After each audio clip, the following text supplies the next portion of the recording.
All right. So, if you don't mind me asking, just your name again. You said it was Earl. Earl. Earl. Yeah. You want my last name too? No, no, it's Okay. totally fine. So where are you from, if you don't mind me asking? I was born in Maryland, just south of D.C. Prince George's County, Maryland, Cheverly to be exact. Never been to Maryland actually. No? I have a sister that lives there, by the way. It's, Just outside of Baltimore. I know it's a very. I guess you can say I've heard that Baltimore is a fairly bad place Yeah. or something like that. But city's rough. yeah, which actually sucks for for one of the original. Well, Baltimore wasn't really an original part of the 13 colonies, but you get the idea. Yeah. But my next question is, how old are you, Earl? I turned 50 August 4th. 50. Okay. So you're just hitting that halfway mark in the century. Yeah, already there, already past it. Yep. How long have you been homeless? In Florida, for that matter. Most on and off since 2009, mostly homeless. I stepped into some trouble. I did some wrong, so being still categorized as homeless, I ended up having to pay my debt back to society. Came out, and I kind of fell right back into the same realm a few months later. Things didn't go as fast or like I had planned them to, so I kind of dropped the ball and chose to do some old behavior things, which I now don't do. But that was back in 2009, 10. So from 2009 up until now? I'd say 8, yeah. 2008, 2009, I've been, for the most part, homeless. Just about 11 years. Yeah. That hurts. It's a nice chunk, yeah. And I'm also a guy that has 2 ex-wives and 4 kids. So where are your kids, if you don't mind me asking? I got 2's in Maryland, and 2 I had lost. My condolences. Yeah, not to death, but I had driving on suspended charge. While I got that charge, my son almost drowned in my second wife's care because I had a history of drug abuse. They added me on the case plan without me having anything to do with whatever. So when I got the driving on suspended charge and I was in jail, the judge ordered, because I was on a case plan through DCF, the judge ordered, actually it was my grand sponsor in recovery, AA, recovery program, to come do a hair follicle test. Okay. And when he found out I had drugs in my system, that's when he TPR'd me, termination of parental rights. Okay. So I lost my parental rights forever to my second children. That hurts. Yeah, that sucks. Really, this is probably the first time I hadn't choked up and bawled over it, instantly talking about it. I mean, it's a tough spot. I apologize for asking, if you don't mind. So, what did you do? What were you doing before you became homeless? As career, jobs or anything? I've been like in that? construction ever since I was I started working for when I was 11 years old with the summer youth program. But as I got older, most of the people that I knew were in construction. So 30 plus years in construction field, all phases of the development. So construction. Before the accident, I was for about a little over a year, because I was homeless. I met a guy on the medium, a trucker, and he said, "Would you like to come make some money delivering furniture throughout the country?" Okay. No girlfriend, no wife, nothing in the way, or no roots, nothing going on, other than me being homeless and panhandling, for me to say no. So I said, absolutely. Get me off the streets, put me back into being a productive member of society and providing for myself. So yeah, I jumped right on. So construction for over 30 years, and like I said, for the last year plus before my accident, I was delivering furniture in an 18-wheeler. Sorry for interrupting, but what was the construction job like, if you don't mind me asking? Well, I mean, construction, it's not all the same, but like I said, I painted for over 4 years. I plumbed for over 3 years. I mean, it was a I got blessed because of my upbringing. I was put, God had put people in my path that taught me how to do things at a great level of expertise. So I was taught how to do things sufficient and in a good quality to where I got blessed with having the knowledge to retain it and to do it as I was taught to perform. As far as installing plumbing, painting, faux finishing along the lines, and hanging drywall, framing houses. I did everything in the construction field except install AC units. What else was it? I ran into a guy that installs windows. In fact, and that's something else I never did. But I realized that I did a whole building, a 6-story building of quads. That's what they call four bays of windows, double sliders, okay, quads. okay, They call them quads. So makes sense. I did work with glass a little bit, but as far as everything else, yeah, I did everything else for over a year plus, except for, like I said, AC and glass. So plumbing, painting, drywall, framing, roofing, all of it. Okay. I'm well-rounded. Okay. That's actually kind of cool. Before I started working for myself, my last 3 companies that I had worked for, 3 different companies, I got $25 an hour or more with bonuses. I was always ever since I was like 18, 19 years old, because like I said, I started real young. I was always in a position to be able to teach somebody else the way I was taught, and so I was in a foreman position at a young age, you know what I mean? Because like I said, at 21, I had already been in construction steady and hard for a solid 6 years. It ain't a lot, but 6 solid years in the construction field, it is. It gets At 21, I had you know what I mean, a solid 6 years. But before that, like I said, summer youth program, and that's one of the hardest things that I'm going through right now is, having to provide for myself and being in the working field, and since I was 11, and here I am 50, to not be able to work and provide for myself, that's the hardest thing. It's a humbling experience, but yet it was my identity too. It's like, yeah, Earl, you need something done, Earl knows how to do it. Earl knows how to do it at high quality, high level, So you have that skill set. Yeah. I can't do anything in the construction field with this scenario. There's nothing I can do being in a wheelchair. If you don't mind me asking, you said earlier that your injury was from A scooter accident. Scooter accident. Okay. I was on Powerline. Okay. You know where Atlantic Boulevard is? Yeah. Okay. Not at the light turn lane, but in the turn lane before the light. Mm-hmm. I thought I was at the light turn lane, but I actually was to the one before that. Mm-hmm. So I'm looking at traffic. Traffic was kind of thick. I'm looking around. The next thing I know, I see the curb that turns into, I think it's Bank of America right there. Yeah. And I believe I threw my legs down as a reaction. When my bike my scooter, 149cc, hit the curb, it went that way. My foot got turned that way, popped right off, except for about that much of my skin. Okay. My foot was severed. That is gruesome. I looked back and I was laying on the ground. I looked back, I saw a nub. So I didn't know where my foot was. Instantly, I started praying. I said, God, I'm ready. If it's my time, I'm ready.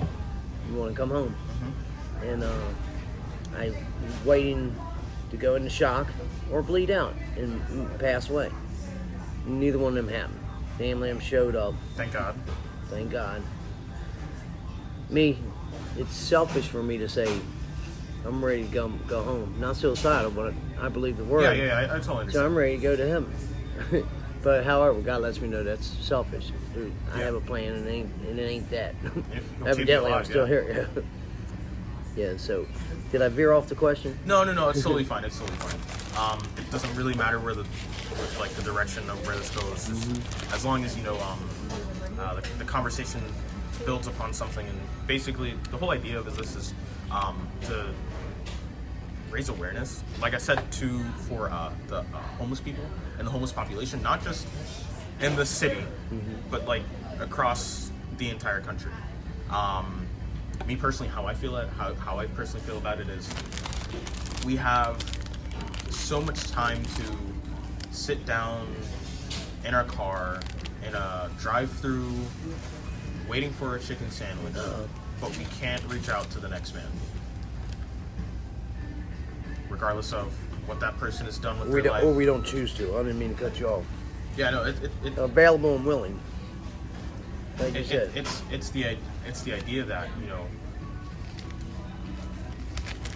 regardless of what the next man may have done with their life, or the mistakes that they have made that have caused them, that have put them in the position that they're in, everyone deserves a second chance, basically.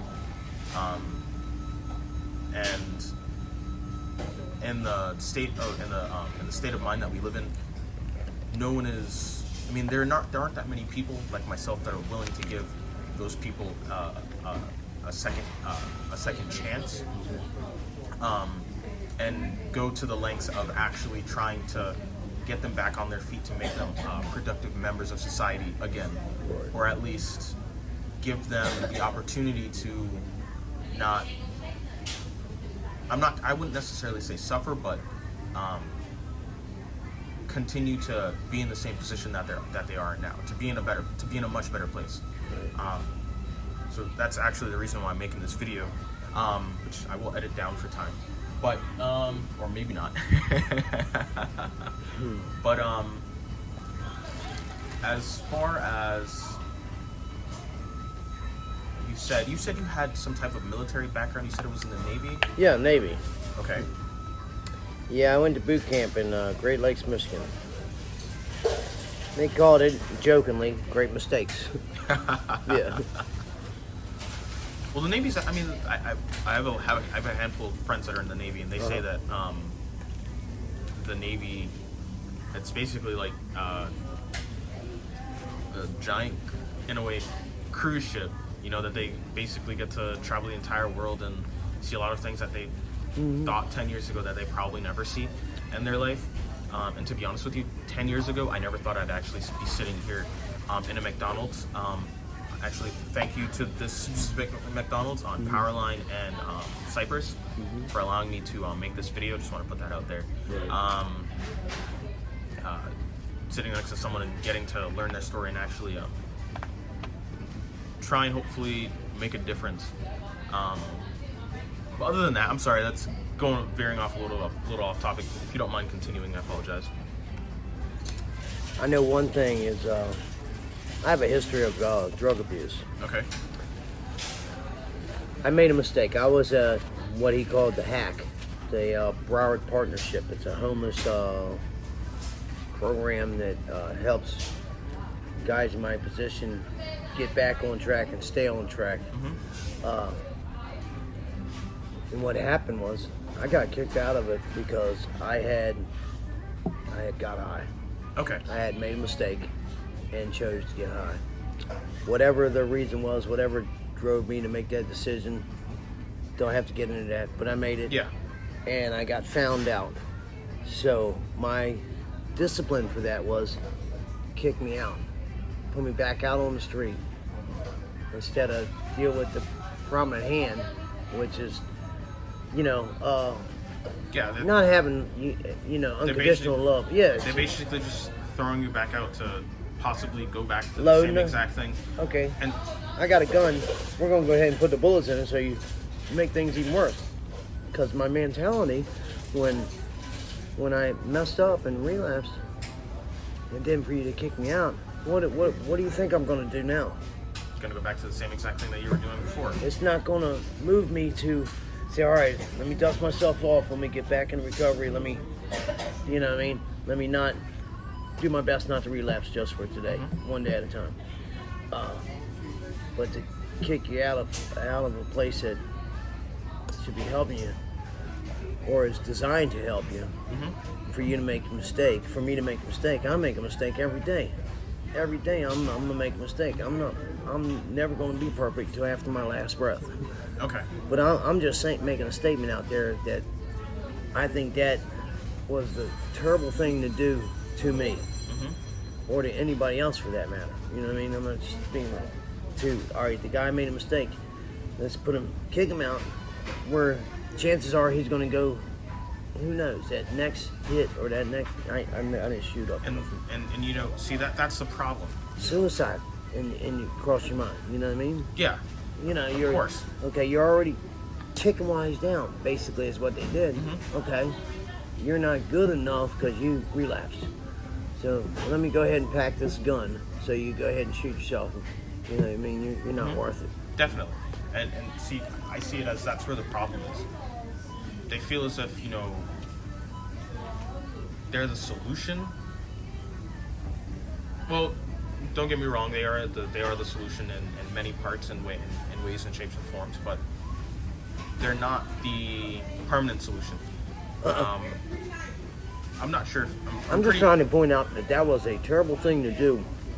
Especially someone who's to an addict. Yeah. That was doing well, made a mistake, slipped. That's what they did to me. Kicked you out. Right. I don't even want to speak no more about it because it's upsetting me all over again. Yeah, I totally apologize. No, I had brought it up because I wanted to bring it to the attention of the viewers that maybe that can be changed. That rule can be changed for somebody that's down there now. Whatever happens, you know, something could happen in his family or death. Anything that moved that person to, that want to not think, feel, or deal, wants to escape from what just happened to them or what they just heard. It could be a death, it could be anything to move that person to want to use. Okay, so you know what I mean? Yeah. So kick the person out. That something happened, or it was just a conscious decision, whichever way it may be. I just think that was the worst thing you can do to a person that just came from the street to one step up to having shelter and some kind of outline or program. Square one. Yeah. And like I was saying, I look at it as they feel as if, you know, they're the solution, but they're not the permanent solution. They're just like a way, I feel it as a Band-Aid. I was thinking the same thing. Yeah, Band-Aid. so it's not truly helping people get better and improve themselves, but it's actually, it's just, I feel I look at it as they're just giving people a place to stay as long as they're clean, but it's not giving them the proper, you know, medical needs or as far as physically or mentally. Psych, Yeah.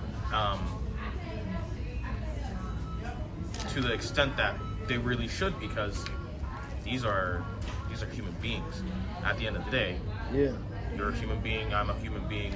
Everyone that's in this McDonald's is a human being. We all bleed the same, but exactly.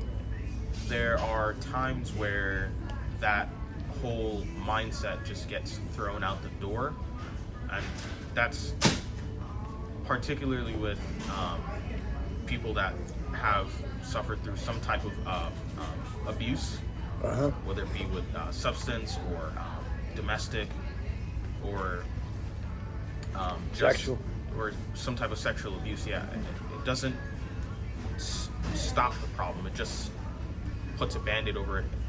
Right. It's still broken. Yeah. It's not fixed entirely. Right. So, is there anything else that you'd like to add? I'm gonna let you eat in peace. To this. Any type of message or something you want to say to the people that will be watching? There's a lot of things that I want to say, and to be brain dead, not brain dead, but to be a blank right now, and to try to put something out there. I wish there's something would come to mind that you'll walk away and 10 minutes later, oh man, why didn't I say that, or why didn't I share that, or why didn't I help bring some attention to that issue.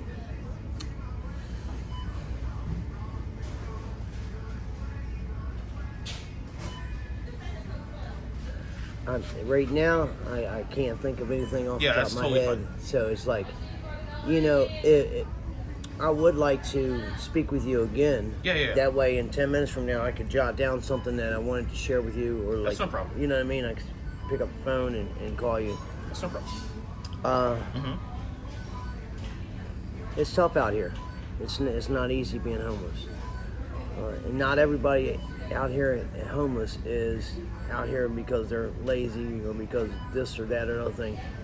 I don't have a choice at this matter because I got kicked out because I made a bad decision. However, it didn't have to go that route. I really believe that we wouldn't be having this conversation with me, you wouldn't be having it with me, if we spent more time or an avenue was taken towards my addiction problem other than just kicking me out. There was no chance. I had no chance after that with the mindset, the mentality I had when they said you're discharged. Discharged? What do you mean discharged? Yeah, well, you're back out on the street. Your stuff is in a bag. It's at the door now. I'm like, That's a damn shame. I don't want to be on my own, but that's a shame. I made a mistake. Let me go in different things. There's something else we can do besides put me back where I came from. Weeks before that.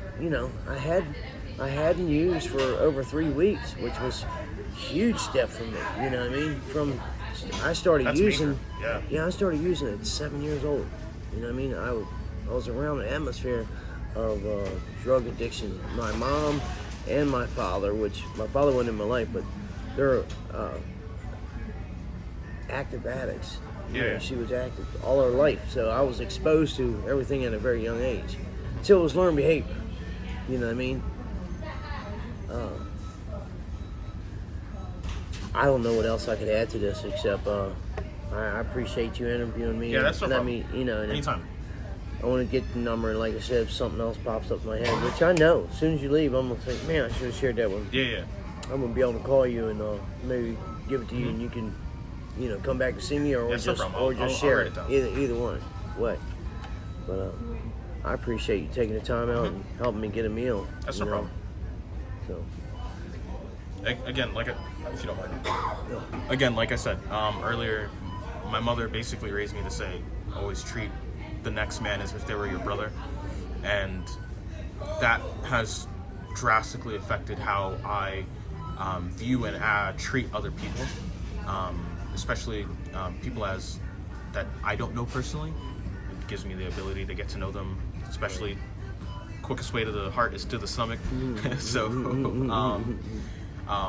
yeah, again, thank you for your time. I really appreciate it.